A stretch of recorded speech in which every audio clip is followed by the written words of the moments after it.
Hello. I am back with the wonderful Justine. Hello. Obviously, Justine was on the pod with me and Em a fair few weeks ago now. It was a while ago, talking about all things post-show, and we delved into a lot. And I know a few people that have messaged me from that, just like saying the things that have been useful. And it's always nice to come back to, as it's so important. But today we're taking a slightly different steer on things, but I still think it's a huge hot topic and so many more people are talking about it. And it's really, really, really important, and being a female. So today we are talking about hormones and training. So the joys is quite a big thing. I don't know sort of how you think about it. And I know you've sort of in recent times just been a little bit more in tune. Obviously, you've got your bloods done a few times and I think in terms of getting bloods done, it's really important to know. Now, obviously, we take things to more extreme levels, so it's quite imperative that we have our bloods done. But I always say, even to the average person, it's always useful. Like it's never going to be wasted information. And no matter what even if you have them and then you go to the doctors about something, you've got that information there to give to them if there is something wrong or, and you can then see someone to speak about it. So what are your initial sort of thoughts? It's we'll delve into quite a few different things in this avenue. But yeah, how did you sort of start to just be aware of being a female and training, the joys of it? I don't think we'd have had a rough time. Definitely. It's one of those things I never, before I kind of started my fitness journey, it wasn't something I'd ever given that much thought to. No, you kind of just go, oh yeah, exactly. Here it is. I'm a girl. I deal with this once a month. This is painful. It is what it is. Yeah. But I think when I initially started coaching about 5-6 years ago, however long it was now, I wanted to understand a little bit more about the fluctuations I was having in kind of like strength and in myself and in my mood and everything else. So like I actually started tracking my periods for like the first time ever. Yeah. And it's not something I ever gave that much thought to when I was younger. But I think, and it's actually so common as well, because I know a lot of girls who don't track their periods or track their cycle. And it's important to remember that your cycle is so much more than just the week that you bleed. Oh my God, so much more. It's a whole month. It goes on. And really there is does. so much within that where those fluctuations in terms of, I like to say symptoms, like come along and they're all so different. Yeah. Like there are always the things that we expect as it arrives, like we're going to feel a little bit more watery, like we're going to be in a little bit more pain. But I think that's really, people only assume that, like, people only really concentrate the week leading up to it. And then once it's here, and then a lot of people just kind of switch off.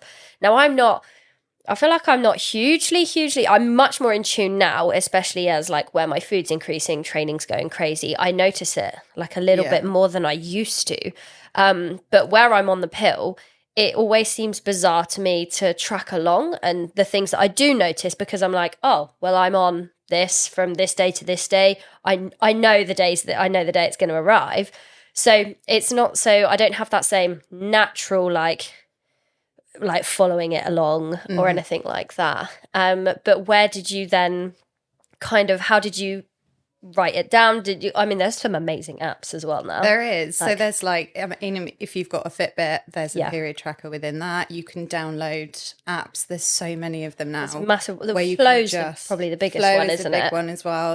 Is that the one where you take your temperature with it as well? And I'm not sure. There's a lot more about that as well. And I know a lot of people, obviously, in terms of pregnancy as well. Yeah. Obviously, we're not steering too much in that direction, but it is useful to still obviously understand the temperature side of things. Yeah, 100%. But it's like sort of growing up, sort of 15 and upwards, I was always on hormonal contraception. Yeah. So I didn't really have, I guess you would call it a normal cycle. Yeah. I just knew that I had to take breaks every so often and, things like that. But it's, I think when I actually started looking a bit more into symptoms that I was kind of experiencing, because I had quite a lot of like negative symptoms from contraception. It's just never agreed with me. I can't use hormonal contraception. Some people it's not for. I mean, when I first went on it, I never went on it for contraceptive reasons because I was quite young. And I took the pill that you take every day, and in theory it like dries it up. I don't like saying that, but you don't in theory get one. And I had the opposite. And I just didn't stop bleeding. And I was like, I don't think this is right. That happened to me when I went on the implant, funny enough. And it was constant. And you're like, you can't live like that. Like, that's no fun. And also that's clearly not right. So I sort of went back and they had to do a lot of research. My mum had previously had breast cancer years and years ago now. And they didn't want to put me on a certain pill in case it was like estrogen fed and all of this. So they had to do a lot of research into her stuff and my stuff before we then went on to the one that I'm on now. And I've been on it ever since. But there is so many. And I think, and originally I just had really, really bad periods. And I was sick every first day. And obviously being at school, you can't just take a day off a month. No. And I think that's why a lot of people, when they're younger, do go onto it. But you don't really, like you say, you're not never then as in, like, it always, I know a lot of people still are like, oh, like, I wonder what if. Yeah. And I think that's where, like, it's more important to, like, just touch in a little bit more and speak with, like, doctors, and you've got the contraceptive nurses and stuff like that, and that can help you and guide you with it, because we don't really know. And obviously there's loads of information online, but that's also a whirlwind in itself. 100%. And like going back to what you were saying earlier as well about running your bloods, like I was experiencing a lot of symptoms that weren't necessarily normal, especially for someone, I mean, I, at about 21, 22, started getting acne, and that's pretty common for like your school years, your sort of college years. It's normally a lot younger, I guess. Exactly. And like all of my friends were kind of experiencing that very early on, and they kind of had bad skin when we were younger, and then, you know, we sort of like all graduated and everyone's glowing and, you know, like growing up. And then I hit my like early 20s and I just had the worst skin. And for ages, I couldn't understand where that was coming from, what was causing it. And that was when you were on contraception? That was when I was on contraception. Okay. So we later found out that it was caused by the coil. Oh, okay. And the annoying thing is, once that bacteria is in your skin, it doesn't matter how much you wash your face, you know, you clean yourself, it's in there. I guess it's like to do with your cells and everything. Exactly. So obviously I had to go on some pretty heavy medication to get rid of that, but obviously that led to me. That was a whole journey in itself, wasn't it? Like a lot of people. That's probably one for another. That's podcast. A whole other, that was quite a big thing for me, but obviously, and it's a lot to try and get your head around. Hugely, I had no idea what was going on, so it wasn't until I actually ran my bloods, and I got those results back. I had much higher than normal range for a female in testosterone.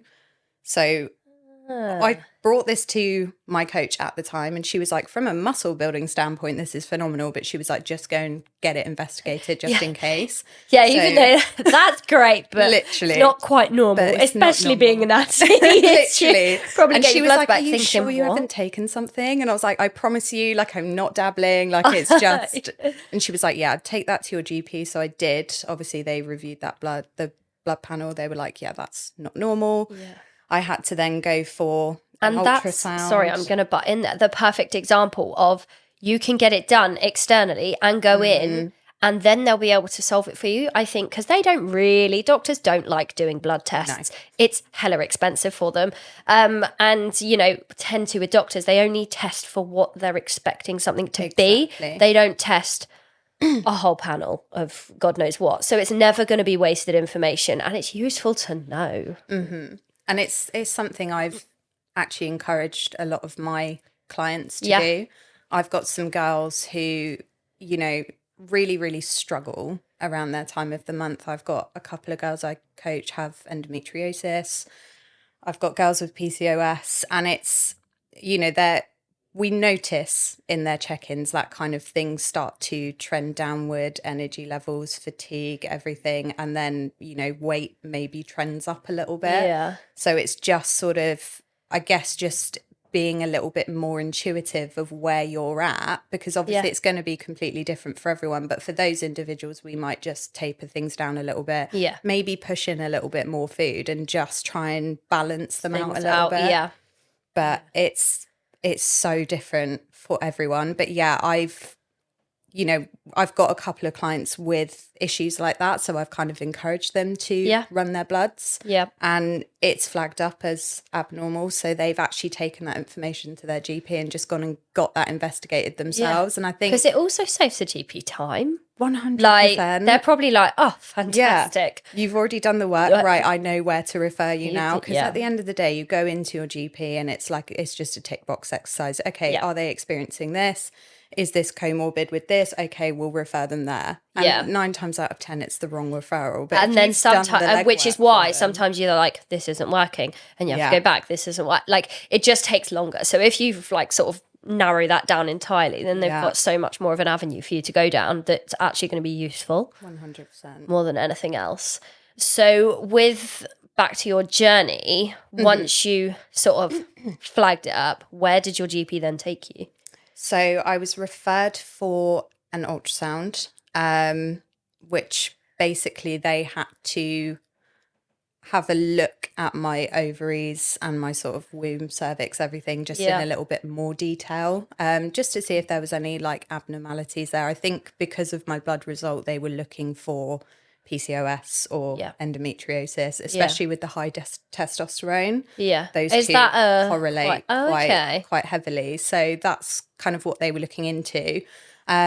Luckily, it came back completely fine. There was no abnormalities, but then it also left this huge question mark, like what the hell is going on? Why are my testosterone levels so high? So weird. But luckily, I think it was literally, I was just sort of like sitting in that period where I had just kind of come off hormonal contraception. It does stay in your system for quite a while. So once that was actually 6 months, doesn't it? Exactly. Along those lines. So once that was actually all out, then everything kind of balanced again. Yeah. So I was very fortunate. And did you decide to come off of it? Yes, that was just my decision, especially with the acne and everything else. That was quite a big deal for me. It was something that knocked my confidence quite a lot. So I was like, I'm going to leave it here. And to be honest as well, like the hormones made me crazy. Like it's hard. It's so tough. And it's really difficult to like kind of understand what's happening, because the more aware we are of something, we can be more in tune with it. But like equally, like I speak a lot with clients and stuff, and one of my clients, she was like, I know I'm going crazy, like I know I'm literally coming on tomorrow, but I'm still crazy. And I was like, but it is it is your period. She was like, I'll be fine tomorrow. And we just kind of, it's good to be aware of that, being like, because then it kind of normalizes it. Like 100%. Those fluctuations are completely fine to have, even though it does send us doolally sometimes. And I think talking about when people come off of contraception, now I'm all for it if something's not agreeing or if something's not quite right or if you've got levels that aren't right. Equally so, I've experienced that I've had no issues since being on it, or since the new one that I went on to shortly after I started it. And I'm not interested to come off of it, because I'm like, well, either way, that's going to be a huge surge. And I think some people are blissfully unaware of that's incoming, because that's a lot. It takes a long time for it to balance out, and that period out of it, you don't just want to do it for the sake of it, of just being like, do you know what I mean? Like if everything's balanced in tune, and even in prep, like, yes, I was on the pill, and I did keep my period, and towards the end, everything was kind of a bit like, what's going on? But it wasn't anything that was major enough for me to sort of think about coming off of it or anything towards the show as well. So I think that's also something that I say to my clients. They're like, oh, I think I might just come off of it. And I'm like, whoa.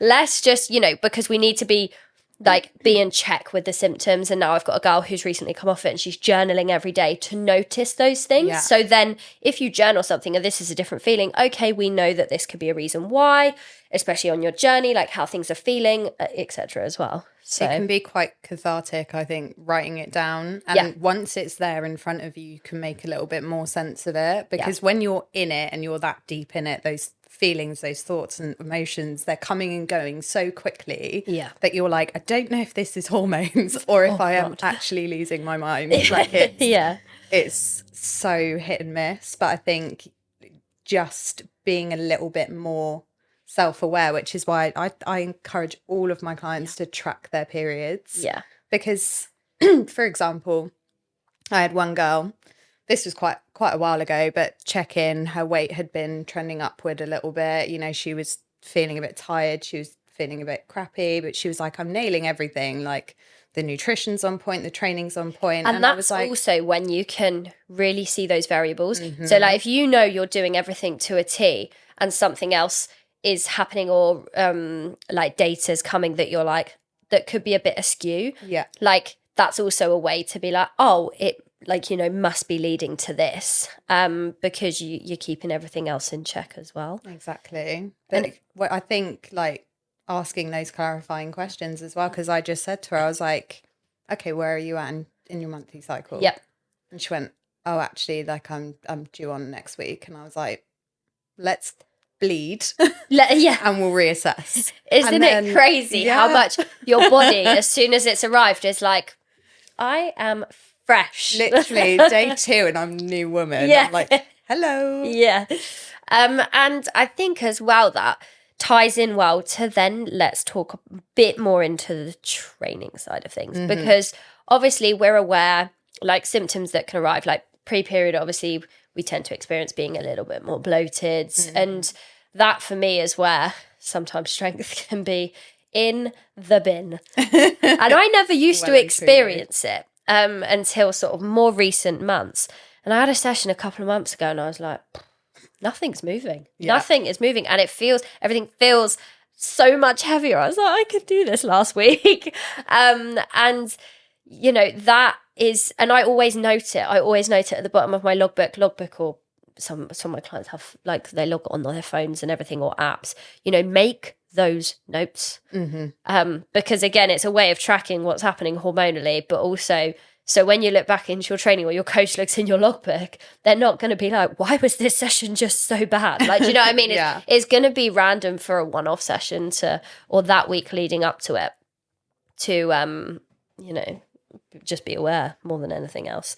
But yeah, so how do you feel with your training and going around the period? Because I know there's a lot of controversial opinions. Like some people are like completely, I want to say baby it. Do you know what I mean? And completely just drop everything, you know, chill out. But obviously, especially being in bodybuilding, like obviously we're doing it for competitive reasons, which is a little bit more serious. But like you can't just do that. No. Imagine saying to the boss, I'm really sorry, I'm just going to take the week off. Yeah, exactly. And you know, you can't like a week off a month is a lot in terms of bodybuilding, like, you know, weeks. So how do you go about your training and revolving it around everything? It's never the same, right? No, like I have some months where genuinely it will not bother me whatsoever. Yeah. For me, personally, I don't tend to experience too much fluctuation in terms of like my actual strength. Okay. But I notice I'm so much more fatigued, especially in that like week to 10 days like prior. The recovery, you need slightly more, don't you? You realise you're like, and like really that is true. That is fact. Like it is important to kind of prioritize rest and recovery. It's so different for everyone though. Some people might need to taper back altogether. So I've got some girls who I coach, it's not even a thing. They're like, let's go. They just boss the whole week. And then it's like, cool, it never happened. Yeah. Do you know what I mean? Yeah. But it's so individualized. And it's so individualized as well as, like you say, monthly. Yeah. Like some months it can affect so much more than others. And then other times you're like, oh, yeah, actually I'm good. Yeah. And there is nothing you can do about that. Like it is going to vary no matter what. Like, it's never going to be the same, which is obviously hard. Like, you can't necessarily pre-plan stuff around that. But, you know, it's just being in tune with the symptoms and things that arrive around it and what you might need to prioritize. Yeah.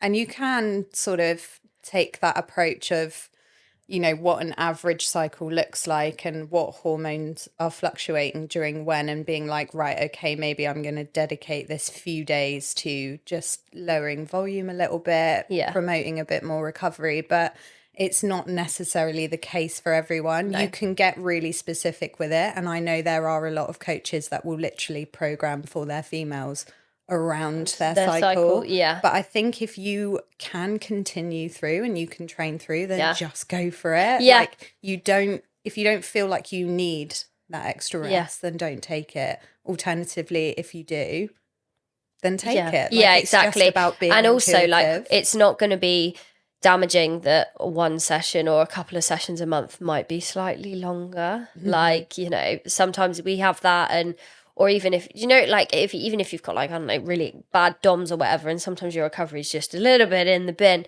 you give yourself that extra time. Like, that's okay. Yeah. Like, it doesn't mean to say that you're not going to make it through your session. Obviously, if you're in, like, dire pain, you know, we just maybe you can work around that in terms of time of the day, like, you know, taking medication that, you know, might just sort of ease that.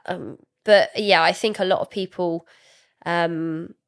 just kind of do one or the other. It's like, you don't need to completely do nothing, but, like, there is a lot. Your body can cope with quite a lot. More than you think. Yeah, 100%.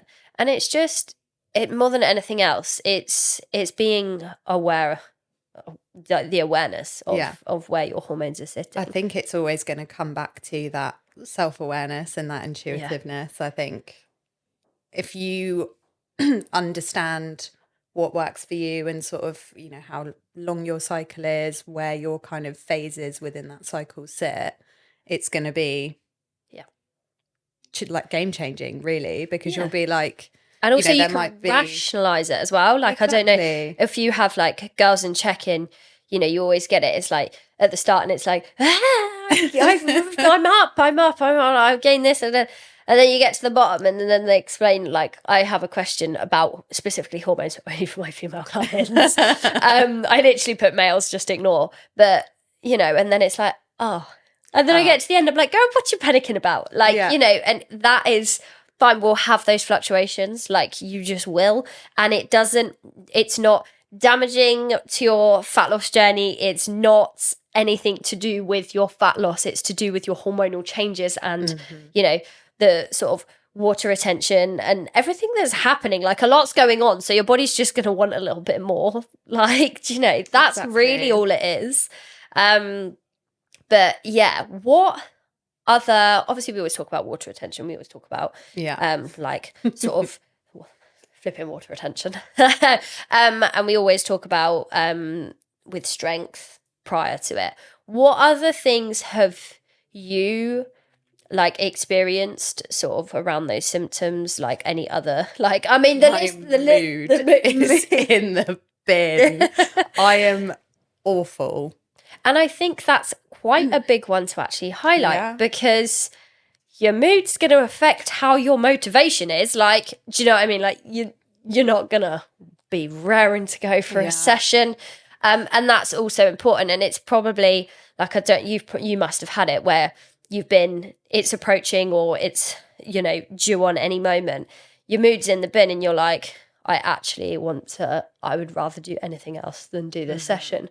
But you've just got to go, okay, we're just going to grimace through it and smash it out. And you're never going to regret it. No. You're never going to regret. It might not feel great while you're doing it. Yeah. But you probably will come out the other side and you'll be like, I'm glad I showed up today. Like, I'm glad I showed up. Was a bit rubbish, but, you know, it's fine. But yeah, for me, like, mood is a big thing. And that's how I always know exactly where I'm at. And funny enough, what day I'm at, usually day like 9 or 10 out from my actual bleed, I'm emotional. Like I cry at anything. Like the other day there was a dog across the street. I thought it smiled at me. I cried my eyes out. I was like, this is insane. But then I got home and I was like, I know exactly. So I looked on Fitbit. That's literally so there it good was, that and you it was can do it like, on yeah, Fitbit. 9 days. I was like, knew it. There it is. There is the answer.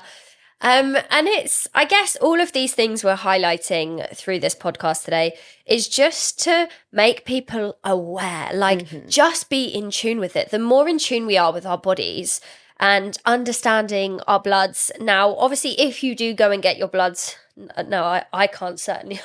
I can't read my bloods. No. And obviously you can always, they give you those ranges when you get your bloods back of kind of what's normal, what's flagging up and things like that.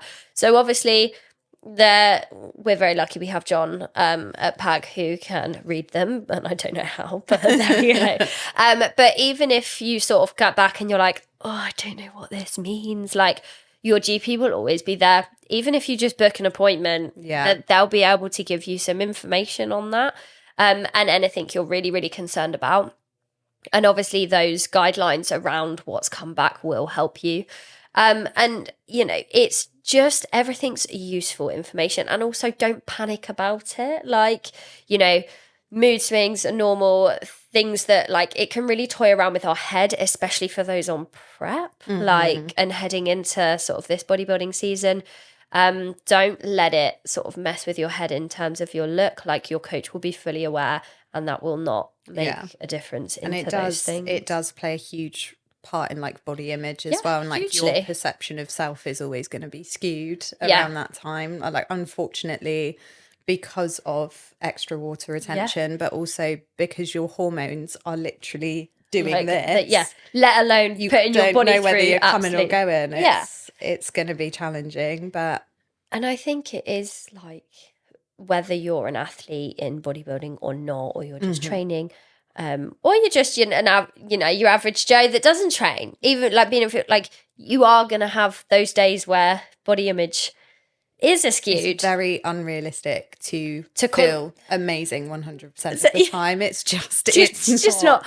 And I think people automatically think everything negative as soon as one tiny thing, you know, comes up. Like those fluctuations of how we feel. Like you think about it, every human, we look through mirrors every single day. Like it's completely normal to like some days be like, meh, like whatever. And, you know, but if you're aware of the, you know, your water retention, because some people's water retention really increases like hugely, others not so much. Like, you know, it's so individual that if you know around those times that you're aware of that, okay, you know, let's just minimize the things that, you know, won't make us feel 100%. You know, you just got to take away those factors to help with that. And that's the same with training. If we know we're approaching, okay, we're going to this session, open mind, whatever happens, we'll try and get through it. Yeah, because you're never going to be disappointed with the consistency that you've given, God, no. No matter what. And it's just really interesting to talk about it. I mean, we always talk about it in the gym, and obviously we have Charlie at PAG who is like awesome with understanding like her hormones and things. And it's made me focus so much on it as well, because I don't really track it. I feel like my pill pack helps me track it. So I'm very aware, and the more symptoms that I'm like, oh, okay, this is something that I just need to add to the checklist. Yeah. Because it is a never-ending one. And every month is so different. Which I guess like concludes things pretty well. We've covered a lot. Yeah. And obviously it's just interesting to highlight our own experiences with things as well. And also like, sometimes you experience major symptoms and other times you don't. And obviously if you do have any questions for either Justine or I, you know, and in line with nutrition and things can really help with hormones, keep those healthy fats in, guys, is something that obviously can delve into, but it's a whole nother topic in terms of hormones and nutrition. Yeah, you can go really, really in depth on the kind of like the sports nutrition side of things as well. Like that would be a whole other podcast. And it's just... So we'll have to come back to that one. But equally so, you know, even if like you're not, no female is alone in experiencing these things. Like it's completely normal. So yeah, obviously if you do have any questions, ping us across. I will obviously label Justine's page and everything underneath this vid, and some details from my page as well. So yeah, thank you so much for joining me. Obviously we've got another one incoming. We do. With more topics for you guys. But yeah, thank you so much for this one, and we'll see you on the next one. A big thank you for joining me on my channel and tuning in. Find me on Spotify, Apple and Google Podcasts, Amazon and YouTube, A Diary to Empower. Follow me on Instagram, m_power.fitness, and TikTok, m.ibert. See you on the next episode.